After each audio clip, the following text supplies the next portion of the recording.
ঘুমের আগে বালিশে মাথা রেখে মনে মনে একটি আমল করুন। একজন সাহাবীকে আমলের জন্য 3 বার বিশ্বনবী জান্নাতের সুসংবাদ দিয়ে দিয়েছেন।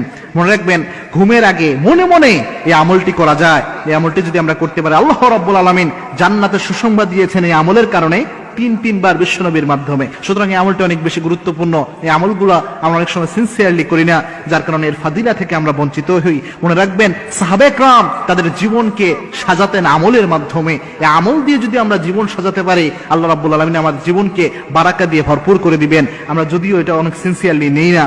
এই আমলটি আল্লাহর হাবিব সাল্লাল্লাহু আলাইহি ওয়াসাল্লাম থেকে এসেছে। একদা আল্লাহর হাবিব সাল্লাল্লাহু আলাইহি ওয়াসাল্লাম একটা দার্সের মতো করে এইভাবে বসেছিলেন, সাহাবা একরামের সামনে আলোচনা করছিলেন। আল্লাহর হাবিব বললেন, এই মুহূর্তে যে সাহাবী দার্সে উপস্থিত হবে, মসজিদে নববীতে উপস্থিত হবে, ওই সাহাবী জান্নাতি। সাহাবা একরাম লক্ষ্য করলেন, একজন সাহাবী উপস্থিত হলেন।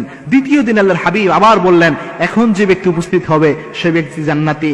বিশ্বনবী ইসলামের সাহাবীরা লক্ষ্য করলেন, দ্বিতীয় দিনও একই ব্যক্তি উপস্থিত হয়েছেন। 3 দিনের দিনও বিশ্বনবী যখন বললেন, এখন যে ব্যক্তি এখানে উপস্থিত হবে সেই ব্যক্তি জান্নাতি, সাহাবা একরাম লক্ষ্য করলেন 3 নাম্বার দিনও সেই একই ব্যক্তি উপস্থিত হয়েছেন।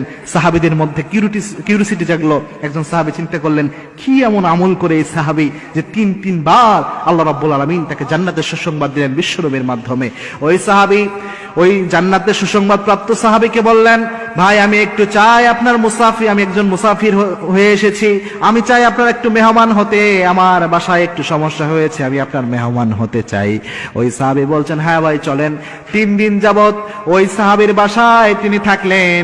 তিনি দেখলেন অন্যান্য সাহাবীরা যেমন রাতের বেলায় তাসবিহ তাহলিল করে, ওই সাহাবী ওই কাজটা করে। অন্যান্য সাহাবীরা যেভাবে তাহাজ্জুদের নামাজ পড়ে, এই সাহাবী একই তাহাজ্জুদের নামাজ পড়ে। অন্যান্য সাহাবীরা যে আমলগুলো করে, এই সাহাবী একই আমল করে। কোনো পার্থক্য তিনি পেলেন না।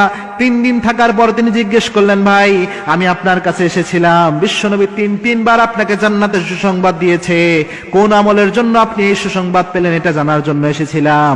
আমি বুঝতে পারলাম না কোন আমলে আপনার এত বারাকা আল্লাহ দিলেন। ওই সাহাবী বলছেন যে, ভাই আমি তো স্পেশাল কোনো আমল করি না, আমার জানা মতে কোনো স্পেশাল আমল আমার নাই।